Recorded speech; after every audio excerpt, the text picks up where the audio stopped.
Fala, meus amigos, e aí, como é que vocês estão? Tudo beleza? Sejam todos muito bem-vindos a mais um vídeo aqui no canal Israel Verguen. Aqui a gente fala sobre crédito, economia e negócios. E no vídeo de hoje, meus amigos, eu quero trazer um open bar de boas notícias da economia brasileira. Não esquece de curtir, compartilhar, se inscreve no canal se ainda não for inscrito, ativa o sininho das notificações para não perder nenhum vídeo e vamos para o conteúdo.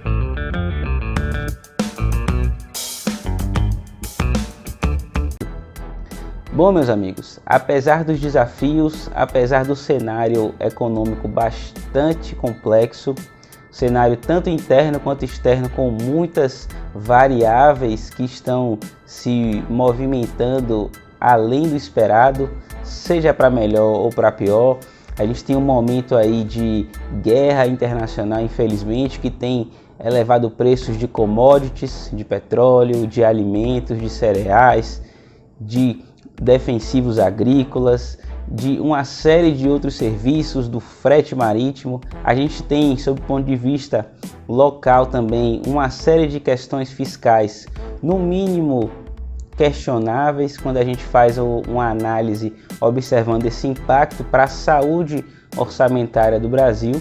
Mas, independente de tudo isso, nós temos sim também dados muito positivos, que eu precisei até anotar aqui, trouxe até na minha pesca para não deixar passar nada, tá bom? Bom, primeiro fator que eu quero chamar a atenção diz respeito ao desemprego, meus amigos. O desemprego ele caiu e desde 2016 é a primeira vez que ele fica abaixo de 2 dígitos.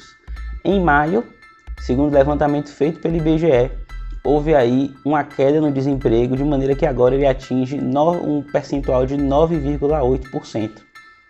Esse percentual ele traz uma série de desdobramentos para o nosso cenário econômico, principalmente considerando que quando a gente faz a comparação de maio desse ano com maio de 2021, houve aí uma retirada de pessoas que, segundo o critério do IBGE, estão entendidas como desocupadas, da ordem aí de 4,6 milhões de brasileiros.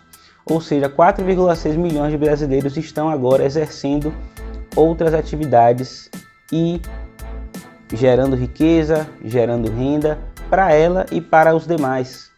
Na mesma medida em que a gente também tem aí um movimento muito importante quando a gente faz a análise da quantidade de pessoas que estão ocupadas. Existe sim um número recorde de pessoas ocupadas que nunca até então havia sido registrado.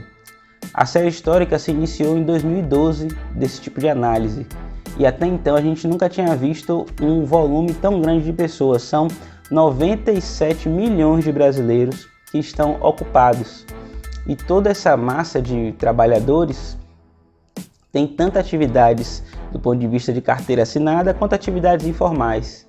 Mas o importante é que elas estão ali gerando riqueza, gerando renda, tendo ali a sua oportunidade de atividade profissional, estão conseguindo, portanto, gerar ali novas fontes de consumo para um setor que também vem crescendo bastante, que é justamente o setor de serviços. Existe um indicador de serviços que mostra uma elevação aí de cerca de 2,2 pontos percentuais.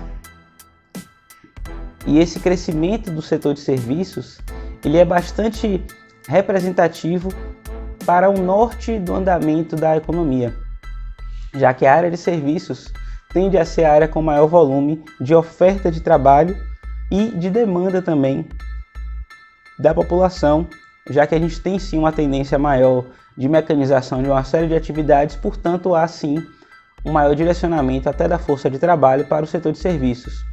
Faz sentido também a gente destacar o seguinte: a indústria, meus amigos, que sim, a gente sabe que não tem uma grande representatividade do ponto de vista da geração de emprego, mas tem também, do ponto de vista qualitativo, um nível de empregabilidade que exige um pouco mais de qualificação técnica e paga também um pouco melhor, precisou ampliar o seu número de vagas de trabalho para dar conta da produção que vem crescendo por conta do aumento da demanda por produtos industriais. Então, a indústria ampliou o número de vagas, tá? E todos esses indicadores também têm aqui um fator interessante e que vem como que num conglomerado aí de fatores que vão justificar uma revisão, por exemplo, feita pela XP Investimentos do PIB brasileiro para 2022. A expectativa da XP, que no começo do ano era de cerca de 0,6%, já está aí chegando em 2,2%, meus amigos. E para a gente também fazer um outro ponto de reflexão aqui, eu quero chamar a atenção para os dados da construção civil. O setor de construção civil, que é um dos que mais emprega a gente, vem aumentando significativamente o número de vagas de trabalho. Os postos de trabalho, eles estão aí ampliando a sua oferta para o mercado. Isso é uma sinalização muito boa, não só do ponto de vista do momento atual, mas das perspectivas de longo prazo. Nenhuma indústria vai buscar e desenvolver projetos grandes de construção civil de médio e longo prazo sem ter perspectiva de que no cenário de médio e longo prazo vai haver sim uma melhora na condição econômica, de maneira que as pessoas vão poder continuar adquirindo imóveis corporativos, prédios comerciais, prédios residenciais, uma série de desdobramentos que vêm com esses processos de investimento.